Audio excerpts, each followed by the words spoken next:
नमस्कार, आप देख रहे हैं न्यूज 18 का डिजिटल प्लेटफॉर्म। मैं हूं आपके साथ सृष्टि शेखर। भारत की करेंसी व्यवस्था में जल्द ही एक बड़ा बदलाव देखने को मिल सकता है। देश में अब कागज के नोटों की जगह प्लास्टिक यानी कि पॉलीमर नोट लाने की तैयारी तेज हो गई है। भारतीय रिजर्व बैंक यानी आरबीआई ने इस दिशा में एक बार फिर से कदम बढ़ाया है और सूत्रों के मुताबिक शुरुआती चरण में 10 और 20 रुपए के पॉलीमर नोटों का ट्रायल किया जा सकता है। इसके लिए आरबीआई की मुद्रा छापने वाली सहायक कंपनी भारतीय रिजर्व बैंक नोट मुद्रण प्राइवेट लिमिटेड ने टेंडर भी जारी किया है। इस टेंडर के जरिए दुनिया भर की कंपनियों से सुरक्षा सुविधाओं से लैस पॉलीमर सब्सट्रैक्ट शीट उपलब्ध कराने के लिए आवेदन मांगे गए। हालांकि अभी आरबीआई ने आधिकारिक तौर पर यह नहीं बताया कि ट्रायल में कौन कौन से मूल्य वर्ग के नोट शामिल होंगे, लेकिन 10 और 20 रुपए के नोटों के लिए सबसे ज्यादा चर्चा है। अगर यह योजना सफल रहती है तो भारत में पॉलीमर नोटों की शुरुआत हो सकती है। तो देखिए, क्या होते हैं प्लास्टिक या फिर पॉलीमर नोट? सबसे पहले उस पर बात करते हैं। सबसे पहले समझते हैं कि आखिर पॉलीमर नोट होते क्या हैं। आमतौर पर भारत में इस्तेमाल होने वाले नोट कॉटन आधारित कागज से बनाए जाते हैं, लेकिन पॉलीमर नोट एक खास तरह के प्लास्टिक से बने होते हैं जिसे पॉलीमर सब्सट्रैक्ट कहा जाता है। ये नोट सामान्य कागज के नोटों की तुलना में ज्यादा मजबूत और लंबे समय तक चलने वाले होते हैं। पानी, नमी और गंदगी से इन पर कम असर पड़ता है और यही वजह है कि दुनिया के कई देशों में पॉलीमर करेंसी को अपनाया गया। ऑस्ट्रेलिया, ब्रिटेन, कनाडा और कई अन्य देशों में पॉलीमर नोट पहले से चलन में है। इन नोटों में सुरक्षा के लिए खास फीचर्स भी जोड़े जा सकते हैं जिससे नकली नोट बनाना मुश्किल हो जाता है। और आरबीआई ने क्यों ये प्रयास जो है वो शुरू किया, इस पर सवाल है।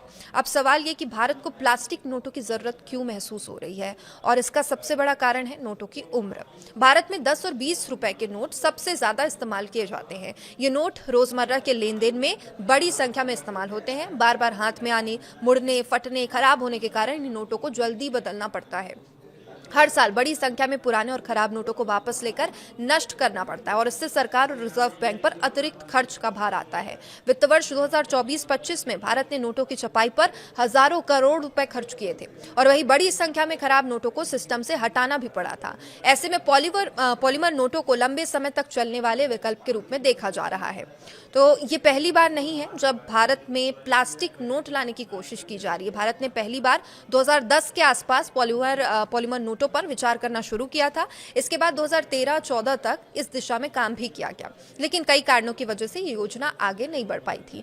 अब इसके बाद मार्च 2017 में सरकार ने दोबारा 10 रुपए के पॉलीमर नोटों के फील्ड ट्रायल के प्रस्ताव को मंजूरी दी। उस समय भी पॉलीमर शीट खरीदने, ट्रायल शुरू करने की योजना बनाई गई, लेकिन ये प्रयास भी सफल नहीं हो पाया। तो सवाल ये भी उठता है कि आखिर ये प्रयास क्यों नहीं सफल हो पाया। तो इससे पहले और जो कोशिशें की गई थी उसमें आखिर असफलता क्यों मिली, इसके पीछे कई तकनीकी और व्यवहारिक कारण बताए गए। सबसे बड़ी समस्या थी भारत में मौजूदा करेंसी मशीनों की। देश में इस्तेमाल होने वाली ज्यादातर नोट गिनने वाली मशीनें कागज के नोटों के हिसाब से ही तैयार की गई है। अब पॉलीमर नोटों की गिनती और जांच के लिए एक अलग तकनीक की जरूरत होती है। अगर पूरे देश में पॉलीमर नोट लागू किए जाते तो बैंकिंग सिस्टम और करेंसी मशीनों को बड़े स्तर पर बदलना पड़ता, इससे काफी खर्च आता। इसके अलावा नोट छापने की प्रक्रिया, स्टोरेज और वितरण व्यवस्था में भी बदलाव की जरूरत होती। तीसरी कोशिश को लेकर उम्मीद इसलिए ज्यादा है क्योंकि इस बार आरबीआई का तरीका पहले से अलग है। इस बार सिर्फ पॉलीमर शीट खरीदने की प्रक्रिया नहीं अपनाई जाएगी, बल्कि ऐसी कंपनियों को आमंत्रित किया जा रहा है जो भारत में आकर पॉलीमर नोटों के निर्माण में मदद कर सके। आरबीआई की योजना है कि पहले छोटे स्तर पर इसका ट्रायल किया जाए। अगर ये ट्रायल सफल रहता है तो आगे बड़े पैमाने पर पॉलीमर नोटों की छपाई का रास्ता खुल सकता है।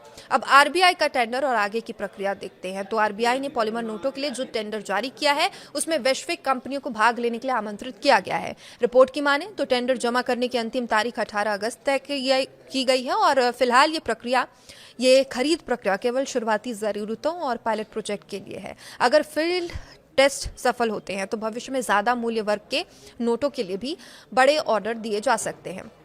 हालांकि आरबीआई ने अभी तक साफ नहीं किया है कि कितने नोट बनाए जाएंगे, किन जगहों पर इनका ट्रायल होगा। पॉलीमर नोटों के फायदे क्या होंगे? तो अगर भारत में पॉलीमर नोट सफल होते हैं तो इसके कई फायदे हो सकते हैं। पहला फायदा कि नोटों की उम्र लंबी होगी। पॉलीमर नोट सामान्य कागज के नोटों की तुलना में ज्यादा समय तक चलेंगे। दूसरा फायदा ये होगा कि खर्च कम होंगे, बार बार खराब नोटों को बदलने और छापने की जरूरत कम होती है। तीसरा फायदा सुरक्षा। पॉलीमर नोटों में कई आधुनिक सुरक्षा फीचर जोड़े जा सकते हैं जिससे नकली नोटों पर रोक लगाने में मदद मिलेगी और इसके अलावा अलावा ये नोट पानी में खराब नहीं होते और गंदगी को भी कम पकड़ते हैं। तो क्या अब पूरी करेंसी बदल जाएगी? ये भी बड़ा सवाल है, अहम सवाल है। भारत में सभी नोट प्लास्टिक के हो जाएंगे? फिलहाल ऐसा कोई फैसला नहीं लिया गया है। आरबीआई पहले छोटे स्तर पर परीक्षण करेगा। अगर 10-20 रुपए के नोट सफल होते हैं तभी आगे के दूसरे मूल्य वर्ग के नोटों पर विचार किया जाएगा। इसलिए अभी भी ये कहना जल्दबाजी होगी कि भारत की पूरी करेंसी व्यवस्था बदल जाएगी। अब सवाल ये भी है कि जब नोटबंदी हुई थी तो कई लोगों पर असर देखने को मिला था। तो अगर यहाँ पर पॉलीमर नोट आते हैं तो आम लोगों पर इसका क्या असर पड़ेगा?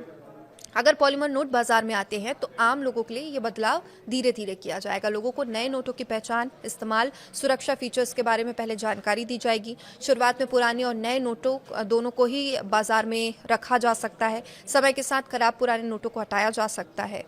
तो कुल मिलाकर भारत में पॉलीमर नोट लाने की तैयारी एक बार फिर से शुरू हो चुकी है। 10 और 20 रुपए के नोटों से शुरुआत करने का कारण साफ है कि ये नोट सबसे ज्यादा इस्तेमाल किए जाते हैं और जल्दी खराब भी होते हैं। अब आरबीआई का ये कदम नोटों की उम्र बढ़ाने, खर्च कम करने, सुरक्षा मजबूत करने की दिशा में महत्वपूर्ण प्रयोग हो सकता है। हालांकि अंतिम फैसला पायलट प्रोजेक्ट के परिणामों पर ही निर्भर करेगा। अभी सभी की नजर इस बात पर है कि क्या भारत में तीसरी बार शुरू हुआ पॉलीमर नोटों का प्रयास सफल हो पाएगा।